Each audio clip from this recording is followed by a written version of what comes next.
Hello, and thank you for tuning into this week's Mayor's Update, and happy Halloween.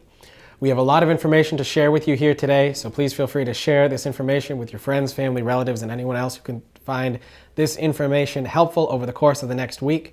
However, I do want to start off by saying, due to the state's recent designation of the city as a red zone, we did do a separate COVID-19 update with all of the updates related to our response to COVID-19, what being in a red zone means to us, and precautions that the city will be taking as we go forward in a separate video update. You can find a link to that video in the description of this update here on the city's YouTube. You can also go to the city's YouTube and it is listed on the videos there as COVID-19 Update Friday, October 30th.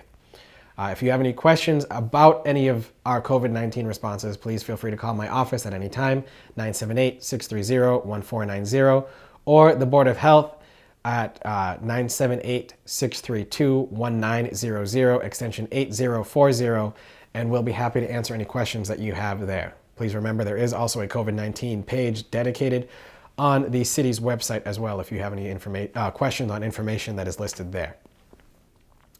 But we're going to start off with something actually related to our COVID-19 response. The state has released a new recovery program called My Local Massachusetts. Since there are many places throughout the country that people would have traveled to this year but were unable to due to the current virus situation and pandemic, the state has asked our cities and towns to promote in-state Massachusetts tourism. So if you were unable to go to Florida, that doesn't mean you can't go visit Plum Island and Newburyport. If going to Kansas, who says you can't go out to Western Mass? So the state's initiative is to get people out so that they are able to spend that time away for a little bit to help decompress and clear their mind, but also helping boost our Massachusetts economy by taking that money that would have been spent elsewhere in state and boosting our in-state tourism to help our local economy here. We also have many things here in Gardner that people may not realize that are available to them. In my inaugural address, I talked about how sometimes you drive by the same building or location so many times that you forget what's actually there because it just becomes familiar instead of special. So we do want to remind people that we do have our 18-hole golf course. Our skating rink, though closed for the next 2 weeks, is still available here after the moratorium on skating is lifted from the state on November 7th. We have a movie theater that is still showing private showings for up to 25 people for special rates. You can see their website for more details here. But we also do have many outdoor amenities too. Our parks and playgrounds over the past decade have seen new updates like they haven't seen in years. Over the Case Playground just got a whole bunch of new equipment, both from a grant that we received from the state and with a grant we received from the Solid as a Rock Foundation that was given in memory of our former Deputy Chief, Rock Barrio, who passed away a couple years ago. So we do have many different amenities for you to get outside here in the city as well. One of the ones that people may not realize is here because it's actually our newest one, is we have a new walking trail around the Pearly Brook area of the city down off of Clark Street. It's a 45-minute walk around the Pearly Brook Reservoir, and you can park off of Beagle Club Road or off of Clark Street. The trail has signs on Clark just north of the dam as if you're heading from the Green Street area toward the Fish and Gun Club. You'll see that there is a sign there that points you directly towards the trail. And it has blue paint going throughout the trail to help direct you along that pathway. So if you haven't been there yet, it is actually an excellent walking trail to check out in the city. And we do still have the bike path and some other places like Dunn's Park that do have walking trails available too if you are looking to just get out and go for a nice nature walk here in the city. We're very lucky in the city that a third of our city is actually in protected open space for light recreational purposes. So if you do need to go out, we have plenty of spaces for you to check out here in the city of Gardner. We, as part of our share of the My Local Massachusetts program, we are promoting our videos that the city undertook last year that help promote our local businesses and what we have to offer here in the city. And coming the springtime, we'll be releasing a Gardner at a Glance short video series in which someone from my office will be going around to just highlight some of our local businesses and amenities that we have here. And while that doesn't start until the springtime after the snow will melt, we do want to give you a heads up that that is on the way as something we are planning here. Halloween is taking place still on Saturday, October 31st from 5 p.m. to 7 p.m. We are asking everyone who is participating to please follow the CDC and Department of Public Health guidelines that have been issued by the Commonwealth. Please wear your masks and keep a safe social distance of 6 feet in between those that are also participating. Halloween has never been a mandatory event, so if you choose not to have your child participate, we ask that you just please keep them home and find some other safe Halloween activity for your family to participate in. And if you do not want people trick-or-treating at your house, we ask that you please turn your outside light off between the hours of 5 p.m. and 7 p.m. on October 31st when trick-or-treating will be taking place. We do want to stress that one of the reasons why Governor Baker has not canceled trick-or-treating statewide and has advised cities and towns not to cancel trick-or-treat is to avoid people having large Halloween gatherings at their houses on this weekend. And making it so that people don't find new creative ways that are unsafe for people to get together who are not trick-or-treating. We do want to remind people that the Massachusetts State Police, the Alcoholic Beverage Control Commission, the Division of Labor Standards, and the Department of Professional Licensure are all still monitoring different places where they hear large gatherings may be taking place at residences and at businesses as well.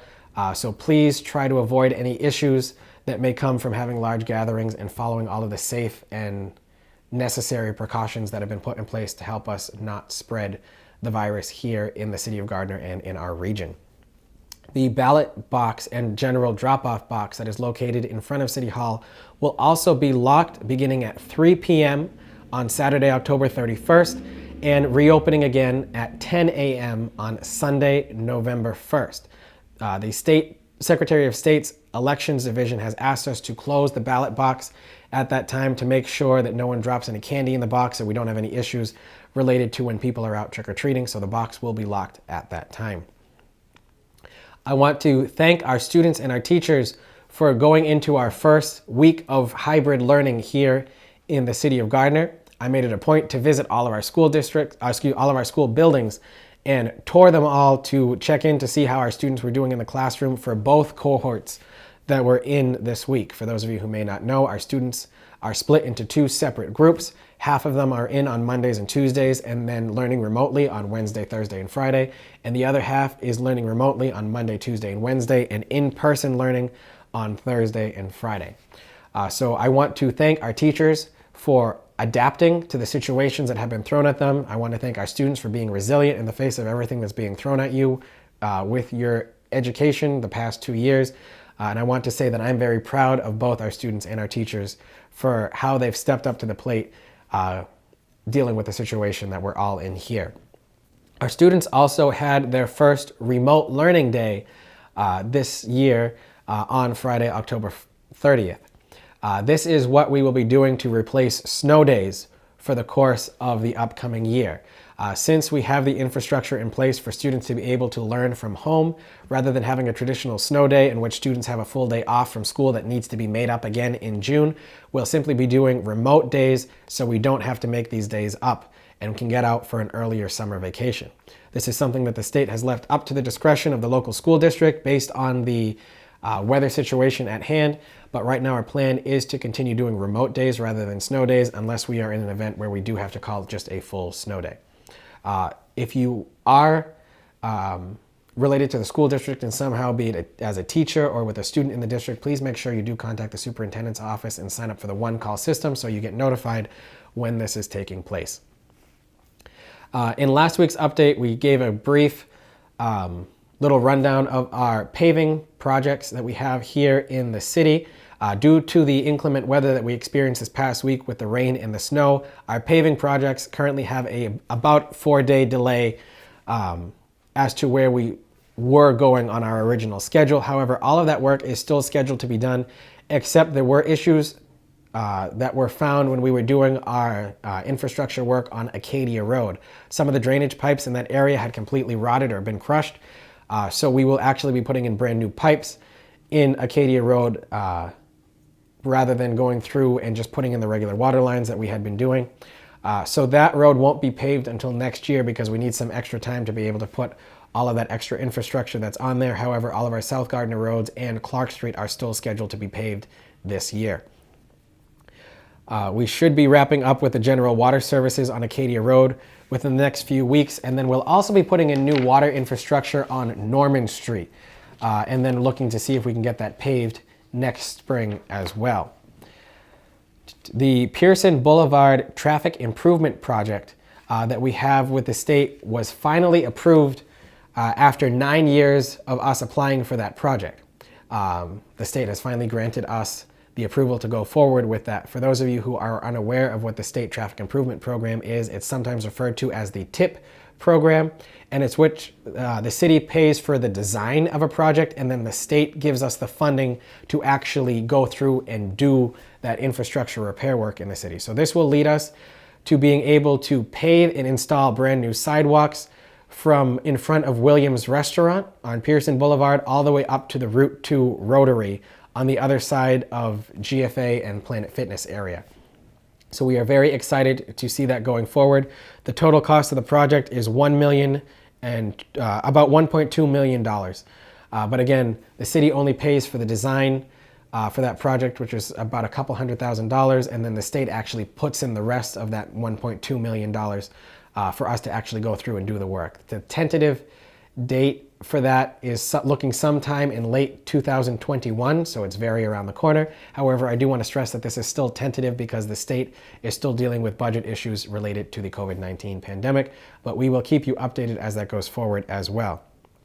We also have a contractor who is getting ready to paint the water tower over on Route 140, just on the other side of Pearl Street. So if you're driving by and you notice people climbing the water tower that says Gardner on it, that's okay. They're actually painting the place on behalf of the city. So we're excited to see that work being done there too. That helps us keep the water in the tank regulated at a certain temperature, but also helps us reduce any rust or anything like that that is there with the structure and helps us prolong the life of the tower. So thank you very much to our staff at the DPW, our director Dane Arnold, and the assistant director Rob Oliva for all the work they've been doing to help us improve all of our infrastructure in the city over the past couple months. Just as another quick update, I know a couple weeks ago we talked about the outdoor seating grant that we received from the state, where it has already started to snow in the city. While we have received the tables and the tents to go out in those outdoor seating areas, we will not be putting those up until the springtime, just to make sure we have the room for our plows to go through and we don't wreck the new materials that we got by having them out and exposed to the snow. I want to thank Diane LeBlanc from the Keep Gardner Beautiful program.